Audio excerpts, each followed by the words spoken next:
All right, girls, this is a continuation of our conversation from class today before we were rudely interrupted by that pesky bell.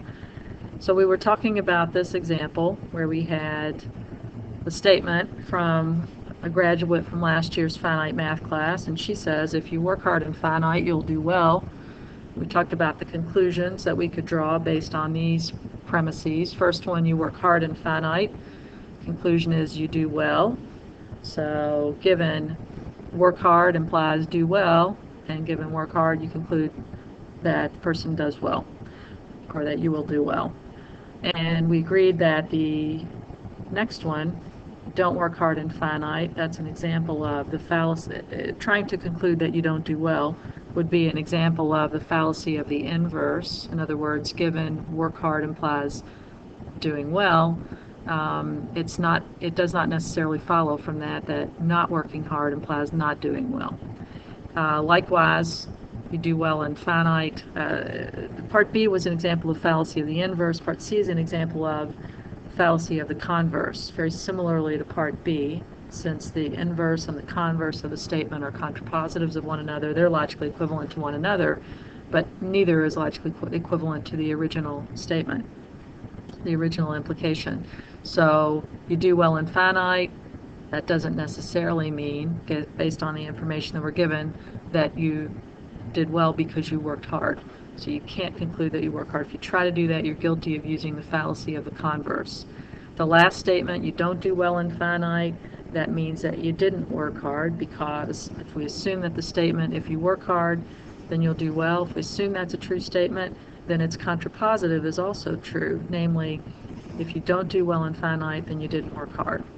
All right, so we went over that quite a bit in class, but I wanted to go over it one more time because I'm not totally sure that you were buying it, or if you were just trying to be polite and smile and say, oh yeah, we get it.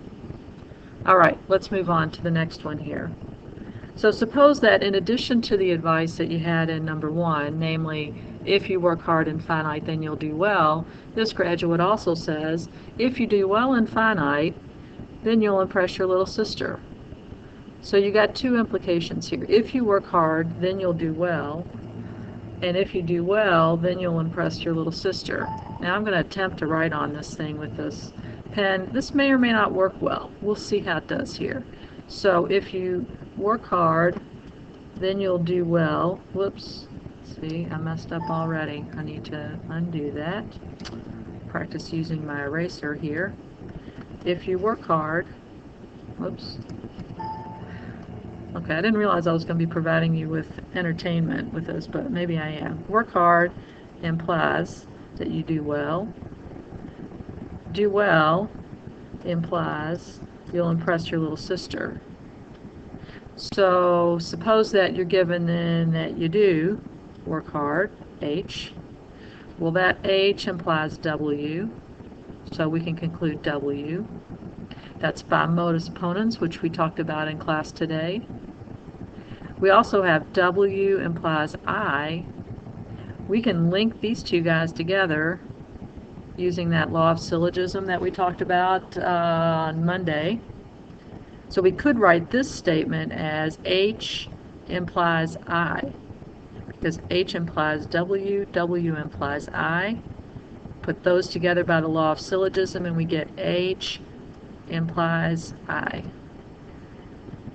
All right, so H implies I. Now if we have that information, and we also have this information down here, H, then we can use modus ponens for these two statements. H implies I and H, put those together, our conclusion, therefore I. So if you have the information from from statement number one, if you work hard in finite, then you'll do well. And the information from statement number two, if you do well in finite, you'll impress your little sister. And this bit of information, you work hard in finite, you can put all that together using both the law of syllogism to get H implies I, and using this given information H, and you can conclude I from that. So that's a combination of the law of syllogism and modus ponens. All right. Now, suppose that instead of knowing that you work hard, you know that you don't impress your little sister. You don't impress your little sister. So let's come to this statement down here, W implies I. If we're given that and we're also given not I want you to think about the fact that this statement could be restated as it's hard to circle with this tool, as it's contrapositive. In other words, I could write this statement as not I implies not W, right? That's logically equivalent because it's the contrapositive of the statement W implies I. Furthermore, I could write this statement, let me find my pointer here, this statement, H implies W, I could write that as not W implies not H. Not W implies not H. Then I could put these two statements together, use the law of syllogism, and conclude not I implies not H. Once again, by the law of syllogism, not I implies not H. All right, so then I've got this statement. Attempt to circle that. And if I also have the statement not I here from part B, so I could put not I and not I implies not H together, and now I can use modus ponens again, and this time I can conclude not H, because again I have this, whoops, didn't mean to do that, sorry, it's just going to have to stay, I don't think I can erase it. Not I implies not H, and not I, and therefore I can conclude, therefore, not H. Alright, there's another name for this rule that says if I'm given something like, how shall I state this? If I'm given the statement H implies I, and I'm given not I, then I can conclude not H. That's actually called modus tollens, M-O-D-U-S T-O-L-L-E-N-S. Let me see if I can call that up here. I actually have a document with that in it.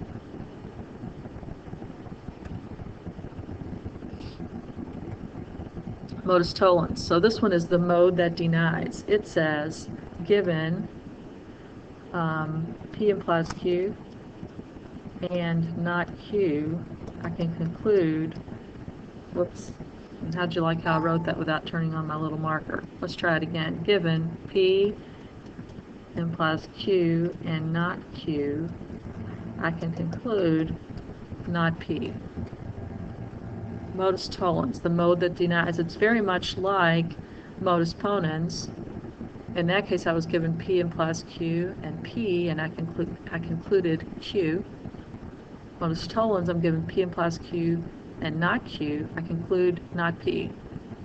Now, I'm going to claim that this is really just like using contrapositives and applying modus ponens, but using the contrapositive. Just like I did, switch back over here, just like I did back on this page. Up here, I actually was using contrapositives, and that's how I arrived at this H implies I, not H, and I was able, and not I allowed me to conclude not H. So it's really just a matter of using contrapositives and applying modus ponens, and that's how we get to modus tollens. All right, but we can talk more about that tomorrow. As you're going along through this video, if you come up with questions, I want you to make a list of them so that you can ask me in class tomorrow. That way I don't have to go back over stuff that you already understood. We'll just base the class on your questions.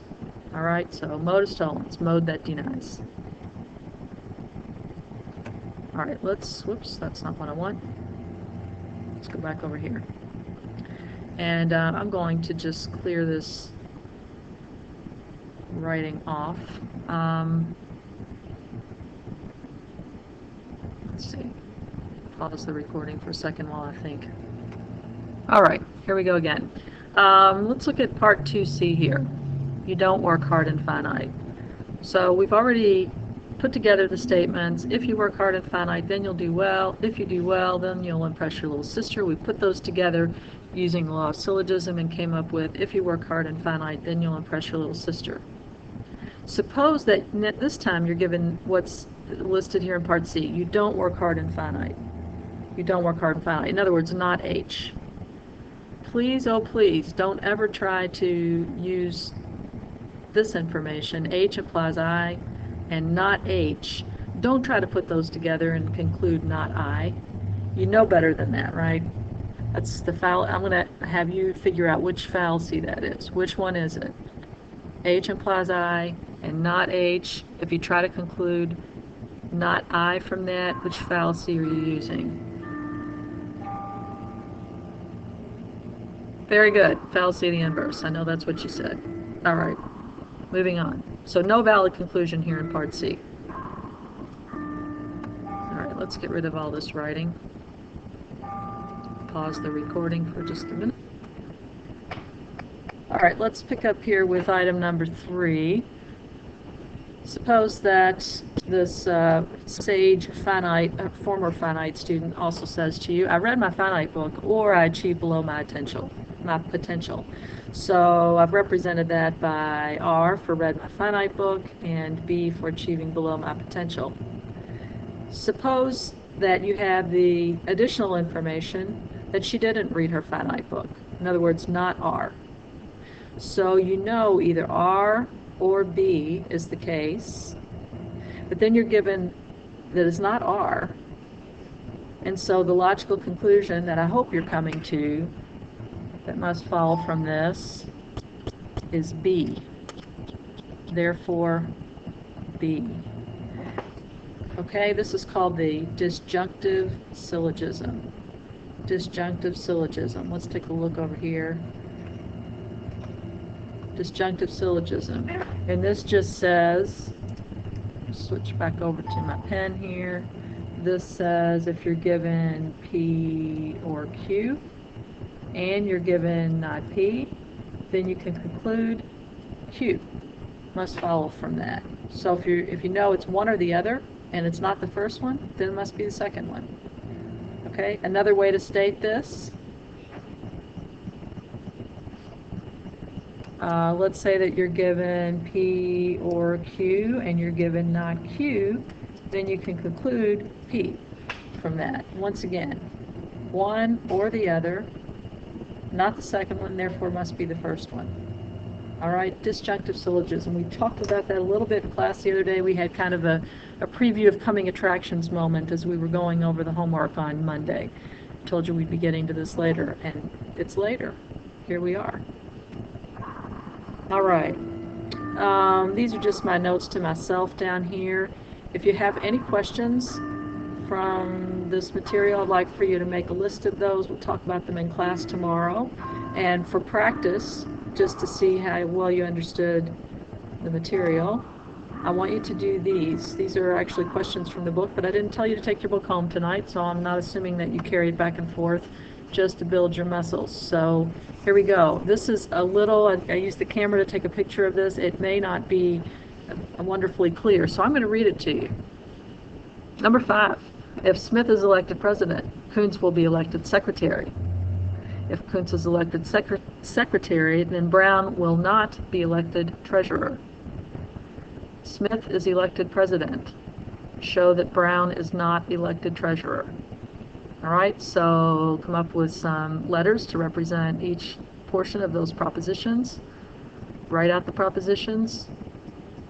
Write out the reason next to each one why you can get from one step to the next.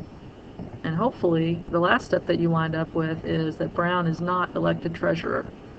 I'll give you the hint that you should be using these rules that I just talked about.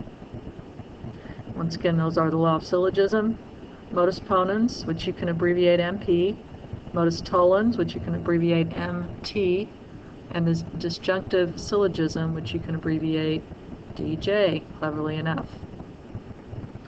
Excuse me, DS. Okay, just see if you're paying attention there, girls.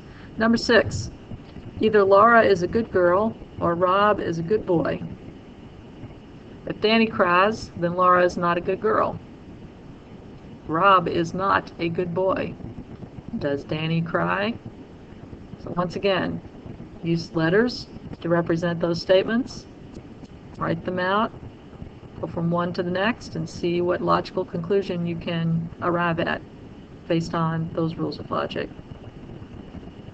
Next question. In these 7 through 10, you're supposed to determine whether the arguments are valid or not and justify your reasoning. In either case, if it's valid, explain why. If it's not valid, explain why. And that not valid would come in the form of one of the fallacies that we've talked about. Typically, either the fallacy of the inverse or the fallacy of the converse. Number 7, the hypotheses, in other words, your two pieces of given information are, when students study, they receive good grades. Secondly, these students do not study. Conclusion, these students do not receive good grades. So again, write that out using letters for the propositions. Determine whether the conclusion is valid or not and why. Number 8, the hypotheses are, if Danny is affluent, he is either a snob or a hypocrite, but not both. That's one example of an exclusive or. We don't use the exclusive or very often, but this one is an exclusive or. One or the other, but not both. Second hypothesis, Danny is a snob and is not a hypocrite. Conclusion, Danny is not affluent. Number 9, the hypotheses, if Tammy studies, she will not fail this course. Secondly, if she does not play with her dolls too often, she will study. Thirdly, Tammy failed the course. Conclusion, she played with her dolls too often. Valid, yes or no, and why? Number 10, if John invests his money wisely, he will be rich. Secondly, if John is rich, he will buy an expensive car. Thirdly, John bought an expensive car. Finally, conclusion, John invested his money wisely. Valid or not, and why? I look forward to discussing these topics with you tomorrow.